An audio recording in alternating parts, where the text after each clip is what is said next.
So you're interviewing for what potentially could be your dream opportunity. And as you go through the interviewing process, something doesn't feel quite right. In particular, their expectation for hours of work and the work-life balance. But don't worry, in this video, I'm going to share with you some subtle signs that you should be looking for that the work-life balance isn't quite right.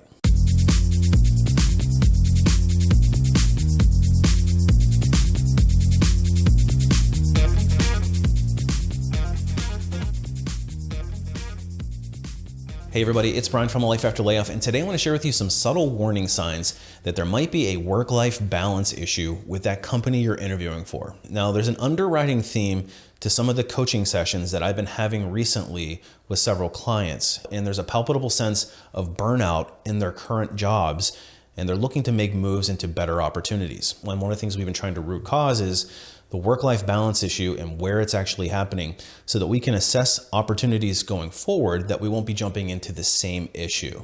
So in this video, I'm going to share with you some subtle warning signs that you can use to assess the opportunity at hand. The first subtle warning sign that your work-life balance issue might be off is if the recruiter reaches out to you over the weekend or after hours. It depends on what time zone the recruiter is calling you from. So if you're on the East Coast and the recruiter's on the West Coast, you kind of have to factor that in. But in general, if the recruiter, and I'm talking corporate recruiter or an in-house recruiter, is reaching out to you on a Saturday or a Sunday, that might be an indicator that's a poor work-life balance. Because what that means to me is that the work volume is so high that either that recruiter is forced to work on the weekends or there's an expectation from the company to work on the weekends in order to meet the demand. So if you're being reached out to by the recruitment team in off hours, definitely something to pay attention to. You take that even a step further by the next warning sign, which is the hiring manager or the broader recruitment team is asking you to interview outside of normal work hours. And especially if that's driven from the hiring manager, because that definitely shows you that the hiring manager's schedule is out of whack and that they probably will expect the same from you as you join their team. And as you go on site and you meet with some of the coworkers that might be part of your broader team,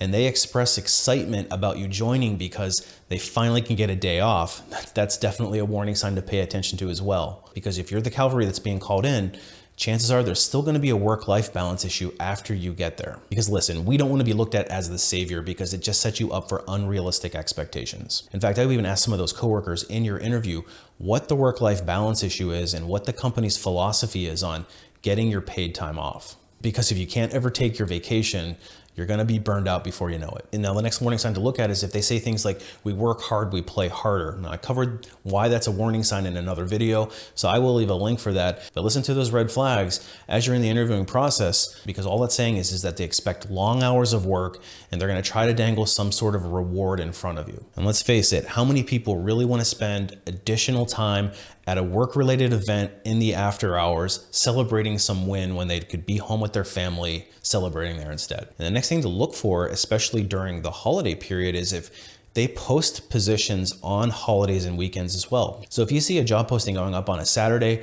or on a commonly accepted holiday, that's definitely something to pay attention to.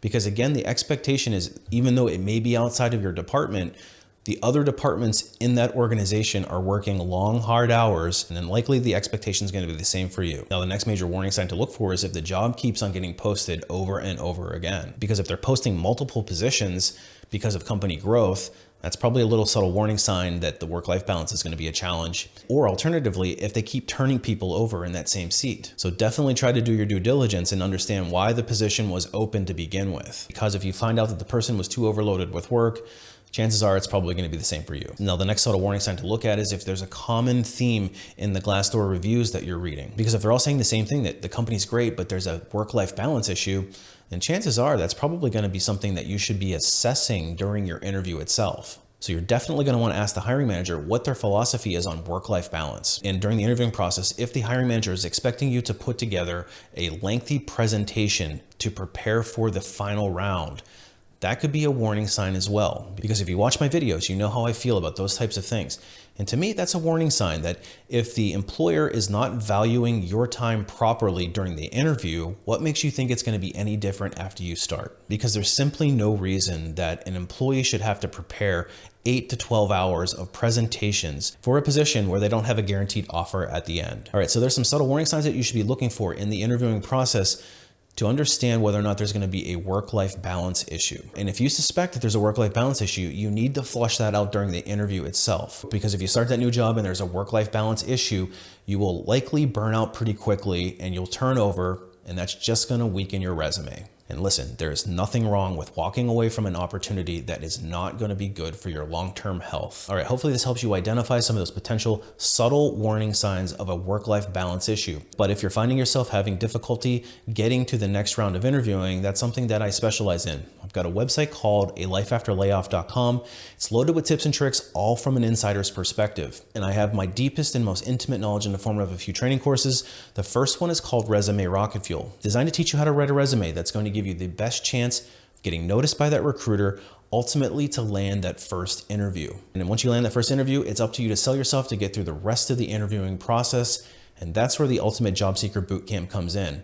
We take you through each step of the process, break it down, give you some best practices to get through and ultimately land the dream offer. So if you're struggling, highly suggest you check it out. Hey, good luck on the interviewing process. Hopefully you can find a great quality employer who doesn't work you to the bone. And if you found value in this video, sure would appreciate a thumbs up. That really does help the algorithm get this out to a broader audience. Appreciate you watching. We'll see you on the next one.